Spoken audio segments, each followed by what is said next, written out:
अस्सलामुअलैकुम वरहमतुल्लाहि वबरकातुहू। मैं मोहम्मद शाहिद रजा और आप देख रहे हैं द इस्लामिक वर्ल्ड।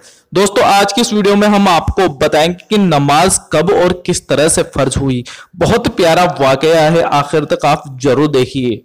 नमाज कब और कैसे फर्ज हुई, इसके हवाले से हमारे सामने नबी करीम सल्लल्लाहु ताला अलैहि वसल्लम की सीरत और तारीख का मुताला करने से जो बात सामने आई है वो ये है कि अल्लाह रब्बुल इज्जत ने जितने भी अहकामात आप सल्लल्लाहु ताला अलैहि वसल्लम को अता फरमाए हैं, चाहे ज़कात का हुक्म हो, चाहे हज का हुक्म हो या किसी भी तरह का हुक्म हो, तमाम अहकामात अल्लाह रब्बुल इज्जत ने हुजूर सल्लल्लाहु ताला अलैहि वसल्लम को हजरत जिब्राइल अलैहिस्सलाम के जरिए से जमीन पर लाकर पेश किए थे।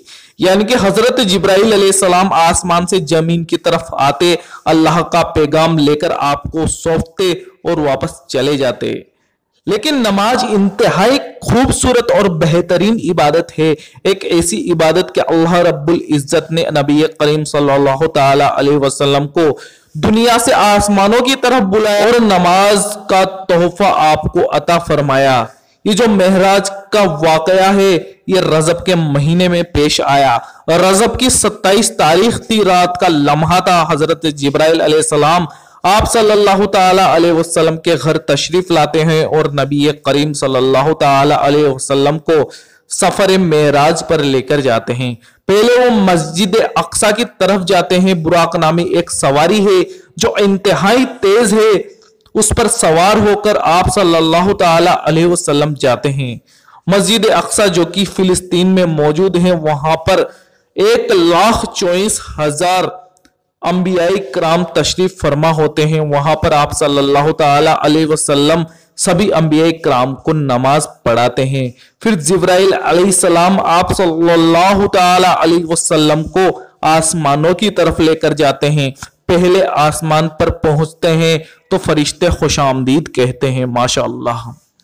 पहले आसमान पर एक नबी से मुलाकात होती है, दूसरे आसमान पर दूसरे नबी से, तीसरे आसमान पर तीसरे नबी से, इस तरह सातों आसमानों को पार करके अल्लाह रब्बुल इज्जत के साए तले आप पहुंचते हैं।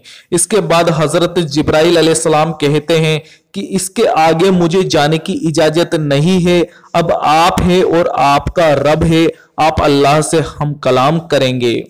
अल्लाह पाक ने आप सल्लल्लाहु ताला अलैहि वसल्लम को 50 नमाजें अता फरमाई।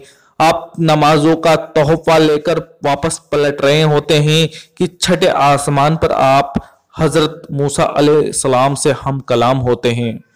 हजरत मूसा अलैहिस्सलाम आपसे पूछते हैं कि आपको अल्लाह रब्बुल इज्जत ने क्या तोहफा अता फरमाया। नबी करीम सल्लल्लाहु ताला अलैहि वसल्लम कहते हैं कि अल्लाह रब्बुल इज्जत ने मुझे मेरी उम्मत को 50 नमाजों का तोहफा अता फरमाया।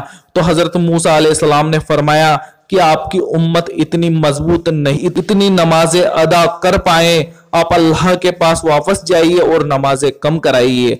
आप सल्लल्लाहु ताला अलैहि वसल्लम अल्लाह के पास लौटते हैं तो अल्लाह रब्बुल इज्जत 5 नमाजें कम कर देता है, 45 बाकी रह जाती है।